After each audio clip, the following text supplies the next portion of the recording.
గతంలో వెంకటేశ్వర స్వామితో పెట్టుకున్న వారు ఏమయ్యారో అందరూ చూశారని ప్రస్తుతం గోశాల విషయంలో అసత్య ప్రచారాలు చేస్తున్న భూమన, వైవి సుబ్బారెడ్డిలకు కూడా అదే గతి పడుతుందని అనంతపురం అర్బన్ ఎమ్మెల్యే దగ్గుపాటి ప్రసాద్ అన్నారు. అర్బన్ టీడీపీ కార్యాలయంలో ఆయన సీఎంఆర్ఎఫ్ చెక్కులు పంపిణీ చేశారు. మొత్తం 11 మందికి 12,15,000 రూపాయల సాయం అందింది. ఈ సందర్భంగా ఎమ్మెల్యే దగ్గుపాటి మాట్లాడుతూ భూమన కరుణాకర్ రెడ్డి ఒక హిందూ వ్యతిరేకవాది అని అసలు ఎప్పుడైనా గోశాలకు వెళ్లి చూశారా అని ప్రశ్నించారు. కూటమి ప్రభుత్వం వచ్చిన తర్వాత గోశాలలో సిబ్బంది నిర్లక్ష్యం వల్ల ఒక్క గోవు కూడా చనిపోలేదన్నారు. ఎక్కడో చనిపోయిన గోవుల చిత్రాలను తీసుకొచ్చి తిరుమలలో చనిపోయినట్టుగా ప్రచారం చేస్తున్నారన్నారు. గోవులో మరణంపై టిటిడి చైర్మన్ బిఆర్ నాయుడు ఇప్పటికే ఎంక్వైరీ చేసి అది అబద్ధమని తేల్చారన్నారు. ఒంటిమిట్ట సీతారాముల కళ్యాణోత్సవం ఘనంగా జరిగిన విషయాన్ని తప్పుదోవ పట్టించడానికే ఇలాంటి ప్రచారం చేస్తున్నారన్నారు.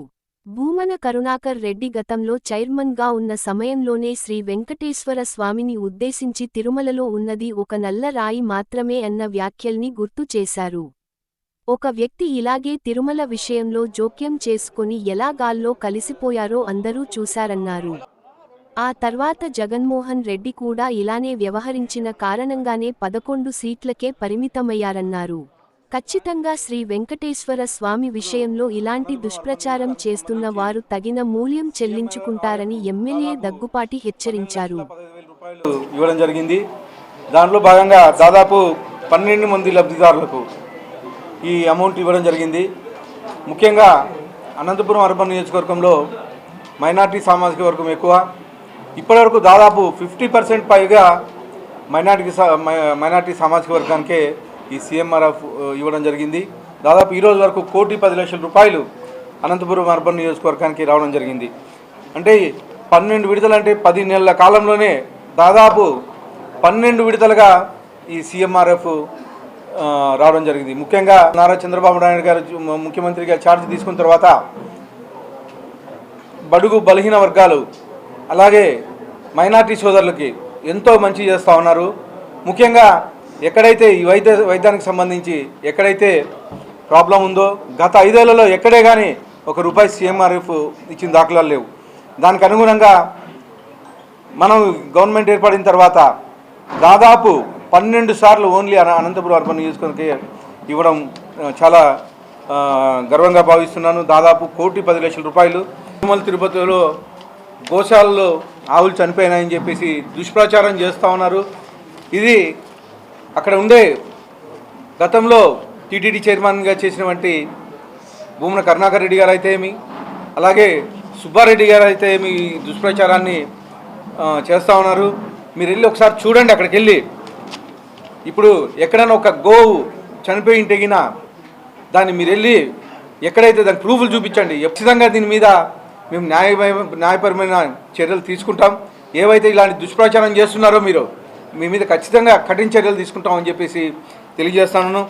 అంతేకాకుండా మీరు గతంలో టీటీడీ చైర్మన్గా ఉన్నప్పుడు గత టీటీడీ చరిత్రలో ఎన్నడూ లేని విధంగా కల్తీ నెయ్యి సప్లై చేసి ప్రజల ఆరోగ్యాలతో హిందువుల మనోభావాలతో ఆడుకున్నారు. అది ఆ విషయం కానీ మీకు తెలుసు. మొత్తం దాని మీద ఎంక్వైరీ కమిటీ ఉంది, జరుగుతూ ఉంది. ఖచ్చితంగా ఎవరైతే దానికి కారకులు ఉన్నారో వాళ్ళని కానీ కఠినంగా శిక్షిస్తామని చెప్పేసి తెలియజేయడం జరుగుతుంది. అలాగే అక్కడ ఉండే నూతన చైర్మన్ అయినటువంటి బిఆర్ నాయుడు గారు ఈ గోవులకు సంబంధించి మొత్తం ఎంక్వైరీ చేసి ఎక్కడే కానీ ఒక ఆవు కానీ చనిపోలేదని చెప్పేసి ఒక గోవు కానీ చనిపోలేదని చెప్పేసి చెప్పడం జరుగుతూ ఉంది.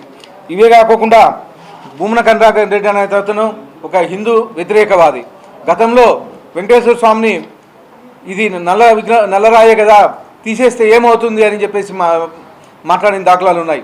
గతంలో ఇలాగే ఒక మాజీ ముఖ్యమంత్రి వెంకటేశ్వర స్వామితో ఆడుకున్నాడు. ఆయన ఎక్కడున్నాడో మీ అందరికీ ఇప్పుడు తెలిసిందే. అలాగే జగన్మోహన్ రెడ్డి కానీ గతంలో వెంకటేశ్వర స్వామిని అయితే ఏమి ఎక్కడ హిందూ మనోభావాలు దెబ్బతిన్నట్టుగా చేయడం జరిగింది. దాంట్లో భాగంగానే ఈరోజు అదే వెంకటేశ్వర స్వామిని 11 సీట్లకే పరిమితం చేసి నిన్ను ఇంట్లో కూర్చోబెట్టాడని చెప్పేసి తెలియజేయడం జరుగుతుంది. ఎక్కడో చనిపోయిన గోవుల్ని ఆ ఫోటోలు తీసుకొచ్చి సోషల్ మీడియాలో వైరల్ చేసి ఈ ప్రభుత్వంలో గోవులను పట్టించుకోవట్లేదని చెప్పేసి మీరు కామెంట్ చేయడం జరుగుతోంది. ఇదే కాకుండా టీటీడీ వాళ్ళు ప్రత్యేకంగా పరిశుభ్రమైన గోశాల మెయింటైన్ చేస్తూ ఉన్నారు. ఒకసారి వెళ్ళి చూడండి, గతంలో మీరు ఎలా గత 5 ఏళ్ళలో ఏం చేశారు, ఈ 9 నెలల్లో మా గవర్నమెంట్ వచ్చిన తర్వాత టీటీడీ ఎంత డెవలప్ అయిందో ఒకసారి అర్ధరాత్రిపూడి వెళ్ళండి, రోడ్లు ఎంత నీట్గా కనిపిస్తాయో ఒకసారి వెళ్ళి చెక్ చేసుకోండి. చెక్ చేసుకున్న తర్వాత ఏదైనా ఉంటే మీరు మాట్లాడండి. ఒంటిమిటి సీతారాం కళ్యాణోత్సవం డైవర్ట్ చేయడానికే ఈ భూమున ఈ ఆరోపణలు చేశాడని చెప్పేసి పబ్లిక్ అంతా అనుకోవడం జరుగుతూ ఉంది. ఒంటిమిట్ట కళ్యాణోత్సవం బ్రహ్మాండంగా, అంటే గతంలో ఎప్పుడు లేని, గత 5 ఏళ్లలో ఎప్పుడూ లేనంత విధంగా ఈ ఒంటిమిట్ట కళ్యాణోత్సవాన్ని చంద్రబాబు నాయుడు గారు జరిపించారు. అది కానీ గుర్తుపెట్టుకోవాలా. భూమునకు ముఖ్యంగా వెంకటేశ్వర స్వామి పైన భక్తి లేదు. గతంలో టీటీడీ చైర్మన్గా చేసినప్పుడైతే ఏమి, మొన్న సుబ్బారెడ్డి చైర్మన్ గారు చేసినప్పుడైతే ఏమి, మొత్తం టీటీడీ ఆస్తులు ఎక్కడ దొరుకుతాయా, మొత్తం ఎక్కడ తినేద్దామనే ఆలోచనలోనే మీరు చేశారు. ఖచ్చితంగా వెంకటేశ్వర స్వామికి మీరు మూల్యం చెల్లించుకుంటారని చెప్పేసి తెలియజేస్తూ ఈ అవకాశం ఇచ్చిన అందరికీ ధన్యవాదాలు తెలుపుకుంటున్నాను.